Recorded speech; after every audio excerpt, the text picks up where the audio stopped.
how Absalom in the Old Testament, who had lots of hair, he got caught in a tree. So I was going to have Dwayne over there wear a mop on his head.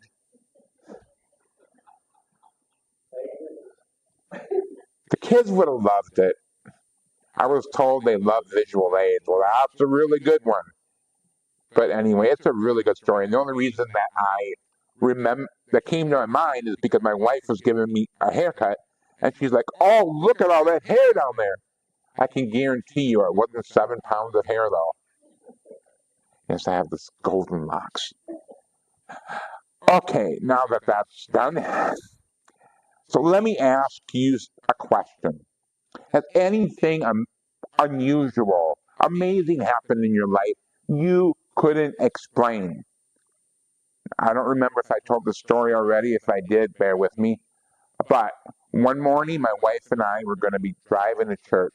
It was like 35 miles away. And it was a winter day. It wasn't snowing. There was no cars around. We were driving. Out of the blue, a snowball hits our windshield. It doesn't break it, anything. But where did the snowball come from? It was the most unusual thing. And then my wife's like, "Why is the car like not wanting to go?" I'm like, "I don't know." I thought maybe she was crazy. But I decided to believe her. And we turned around that day and watched church online. It was the most strangest thing. Have you ever had a moment like that? So unusual, you knew something bigger was happening. That's what happened in John chapter 6, 15 to 21. The disciples are on a boat in the Sea of Galilee. They're rowing hard. The winds are picked up. The waves are slapping along the boat. Out of nowhere, they see somebody walking on water. That does not happen. And we're going to learn that in all of this, in all of their fear, that it will give way to faith as Jesus will bring them safely through, and as he will bring us safely through. But let's read John 6, 16 to 21.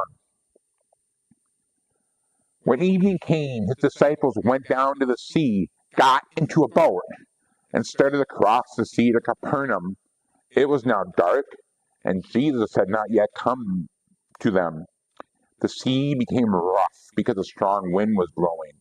When they had rowed about 3 or 4 miles, they saw Jesus walking on the sea and coming near the boat, and they were frightened. But he said to them, "It is I. Do not be afraid." Then they were glad to take him into the boat, and immediately the boat was at the land to which they were going. Remember last week? The feeding of the 5,000. Actually, it was really 10 to 15,000 because they didn't count women and children. 5 loaves of bread. 2 fish is all they had. But Jesus gave thanks, and the disciples started passing it out. More bread, more fish, more bread, more fish. It kept coming. It was like being at Pizza Ranch. Am I right? Oh my goodness. But then the people started murmuring. They started whispering, "Hey, hey, this is the prophet. This is the prophet. This is the prophet." Jesus saw where this was going. They wanted to make him king by force, a political king who would overthrow Rome. And so Jesus slips out of the crowd to a hillside by himself. And the disciples, they head down to the boat. But we have the same story in Matthew and Mark, which gives us extra detail. Now, some people might say, contradiction alert. No, no, no, no, no, no. Here's the thing. If I saw something and my wife saw something, there would be different details, right? Because I'm not very detailed. But she is so detailed. Oh my goodness, you would even know the color of a shirt a guy was wearing across the street. Well, that's what happens in Matthew and Mark. They include a different detail. Before Jesus slipped out of the crowd and went to a hillside to pray, he told the disciples, go into this boat, go across the sea, and I will meet you there. But here's the thing. Jesus knew a storm was coming, because he's Jesus. Why on earth did he send his friends into the storm? You see, sometimes the storms are meant to protect us and not punish us. I mean, look at Deuteronomy 8:2. God led Israel out of the wilderness, into the wilderness, to humble and teach them obedience. So often we might ask ourselves, I thought that was the dream job I always wanted to do. 3 months later, I'm gone, fired. I thought that was the girl of my dreams. She had beautiful blonde hair, and the relationship ended. Or that opportunity we had, it was lost. And we say, why, God? Why? But what we didn't see is that God was protecting us. Sometimes the storm is safer than the shore. But then we have the whole timing of the storm, right? Can you imagine it? You were one of the disciples. You were handing out all this food to people. More bread, more fish. It kept coming. Your faith was soaring. Have you ever had that kind of experience? Hours later, they're in a boat and they're rowing hard in the sea, and they're going to be incredibly scared. You see, sometimes storms often follow victories. I mean, like in 1 Kings chapter 18, Elijah has a mountaintop experience. His God, the living God, the only God, defeats the prophets of Baal. Can you just imagine what that would have been like? But then, in 1 Kings chapter 19, Elijah is running for his life. You see, sometimes that miracle, sometimes that mountaintop experience is the lesson, but the storm is the test. Think about it. You just had a wonderful worship experience at church. The church was packed. People were praising the Lord. Or a church retreat, a men's retreat, or a revival, or a breakthrough in prayer. And suddenly the next day, disappointment hits. Temptation hits. Don't be surprised. You see, those mountaintop experiences were meant to build our faith. The storms test the faith. So the disciples, they would be in a boat, and the waves would be crashing against the boat. But we're going to learn their fear was not necessarily from the waves, but it was from the holy presence of God. Okay, so I'm going to try to get this right for all you fact checkers out there. The Sea of Galilee was like 13 miles long and I believe roughly 8 miles wide. Okay, so the disciples, they had been rowing for 3 or 4 miles. I mean, rowing really hard because of the storm. But then they see somebody. Could it be an illusion? Is there really somebody on the water walking? Holy cow! Somebody's walking on water. They were freaked out. I mean, if you were in a boat on the Mississippi River and you saw somebody walking on water, you'd be freaked out too, right? and the person started coming close to them. It says they weren't fearful of the storm. They were fearful of the person. And even if we go to a cross reference to Mark 4:41, the disciples were very amazed.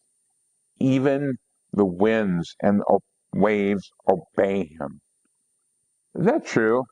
Divine presence can produce holy fear in our lives. You know, sometimes in life, when the storms are raging, what unsettles us the most isn't the storm, isn't the chaos. It's the reality of who Jesus really is. When the Holy Spirit convicts us of sin. Oh, I've been there. When God calls us out of our comfort zone into obedience, or when we sense His very presence. It can be unsettling, it can be terrifying, but it is the gateway to deeper faith. Sometimes the scariest thing is realizing who Jesus really is. But as that holy fear is with us, it's going to lead to revelation. Jesus will reveal himself more clearly. So Jesus, when he's coming towards the boat, he said, "It is I." In Greek, ego eimi. I am. I am. Do you remember? Moses saw the burning bush and he said, "Who are you?" And God said, "I am who I am." Isaiah 43:10, that you may know and believe me and understand that I am He. This storm was a theophany. A theophany is a revelation of God Himself. Jesus is saying, "I am." We can't miss that. We can never, ever, ever miss that. Jesus says, "I am. I am God." That is incredible. He didn't just say, "Hey guys, it's me." He said, "I am." The disciples, they thought they needed to calm seas, but what they really needed to see was a clear vision of who Jesus really is. You know, I'm right with you. I need the storm removed. I need the debt removed. I need the sickness removed. I need the conflict removed, the loneliness removed. But sometimes our greater need isn't for calmer seas, but a clearer sight of who Jesus really is. You see, in our weakness, his identity shines the brightest. When the winds are howling, when the waves are slopping against the boat, Jesus says, "I am. Do not be afraid." Storms just don't test our faith. They reveal who Jesus really is. And now Jesus' identity is revealed, and fear is going to give way to peace. The disciples, they were glad to take Jesus into the boat. Some translations say willing, but once again, in Greek, the word glad means to desire. I desired Jesus to be in the boat. I wanted him in the boat with everything I had. It's just like I desire an ice cream cone from Bears so much that I try not to go by there with cash. So I realize I can't get that ice cream cone. And then the verb to take is often used in John for receiving Christ. So this isn't just a practical decision. Hey, there's a guy walking on the water. Let's have him come into our boat. This is a picture of what it means to believe, to welcome Jesus gladly into the very place of fear. John 1:12 says, "But to all who did receive him, who believed in his name, He gave the right to become children of God. You see, here's the thing. Salvation, being saved, it's not rowing harder. It's not putting on all that work, doing all those good deeds, helping some old lady pick weeds as you got suckered into it. But anyway, that's beside the point. It's not about that. It's about believing Jesus Christ and receiving Him. That's it. You don't have to row so hard. It's welcoming Jesus into your life, even when the storm makes no sense at all. You know, I've heard a lot of people lately, they say, boy, I got to go to the gym because I got these demons in my life. I got to work them out. and people do. They have all sorts of stuff in their lives. We don't even know it. We can wonder why that coworker of ours is such a jerk. We don't know what's going on behind the closed doors of their life. We don't know. Maybe they're suffering from major anxiety. Maybe they're in a marriage storm. But in all of that, I got the solution. Put Jesus into all of that. You know a couple who's having marriage issues? My question is, do either of them know Jesus? Now, I'm not saying that being a Christian is going to give you a perfect marriage, because my wife and I are both Christians, and I can tell you that marriage is a lot of work. And I've had a bowl of cereal dumped in my head a time or two in my life, and I probably deserved it. But with Jesus in the center of our marriage, in the center of our lives, there's hope. And I believe it is a huge turning point. You see, faith is not rowing harder. It's receiving Jesus. But there's a couple more thoughts I have. In the book of John, and I know we have the different point of views, but in the book of John, it doesn't say that the storm ceased. But what it does say is that Jesus was present. Isaiah 41:10 says, "Do not fear, for I am with you. Do not be dismayed, for I am your God." I'll be honest with you, I want a smooth life. I want a life that has no problems. You know the old saying, don't worry, be happy? That's what I want. But Jesus doesn't promise that. But Jesus does promise, I will be with you in the waves. You know, go through the prayer list, right? Sometimes the cancer doesn't leave a person. But I believe that person with cancer who has Jesus in their life, there's a peace in that process that passes all understanding. Or what about when our finances are really tough and it just doesn't seem to go away? I believe Christ gives us the strength to endure. Or what about that grief that doesn't seem to vanish? I believe that Christ carries us through the valleys of our sorrow. You see, peace isn't the absence of storms, it is the presence of Jesus. But there's one more miracle unique to John. Jesus got into the boat. Immediately they were at shore. How does that happen? 4 miles? They had to go 8. They rode 4 miles. Immediately they're on the shore. Jesus' presence secured that destination. And Jesus, maybe he just knew those disciples, they couldn't row one more inch. Have you ever felt that like that in life? You just felt you had no more energy left. Psalm 107:30 says, "Then they were glad that the waters were quiet, and he brought them to the desired haven."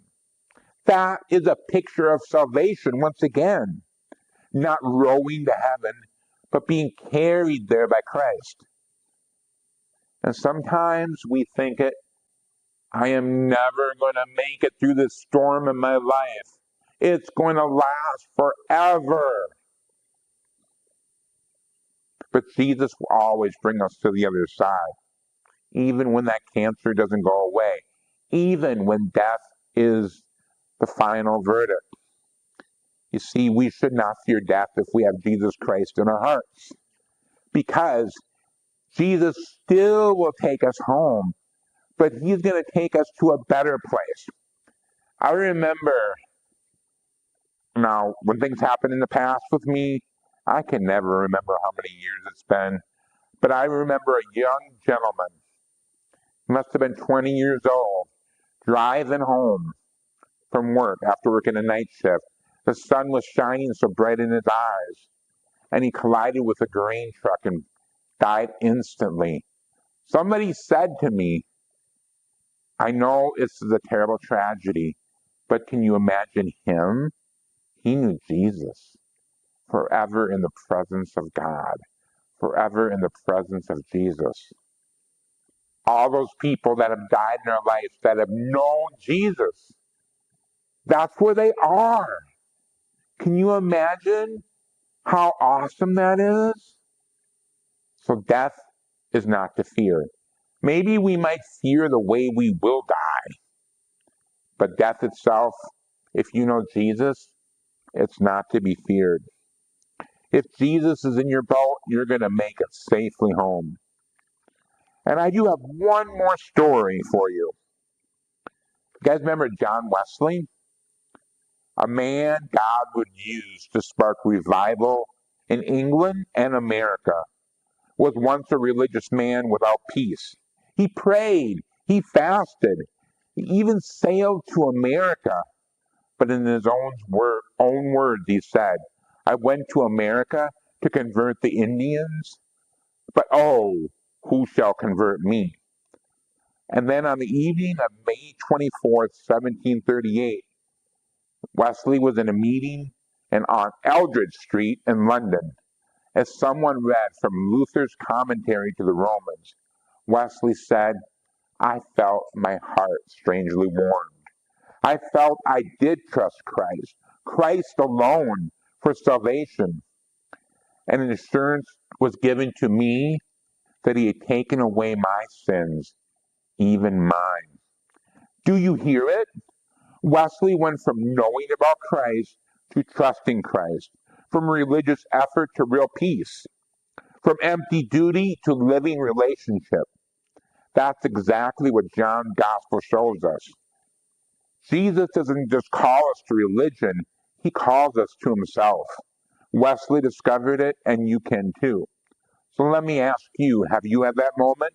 The Eldridge Street moment, where your heart felt strangely warm,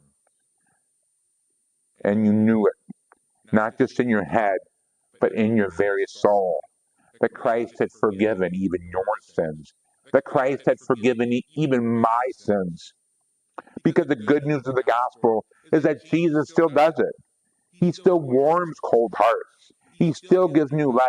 And if you come to him, not trusting in your religion, not in your effort, but in him alone, you too will find what Wesley found: peace, forgiveness, and the joy of knowing Christ for yourself.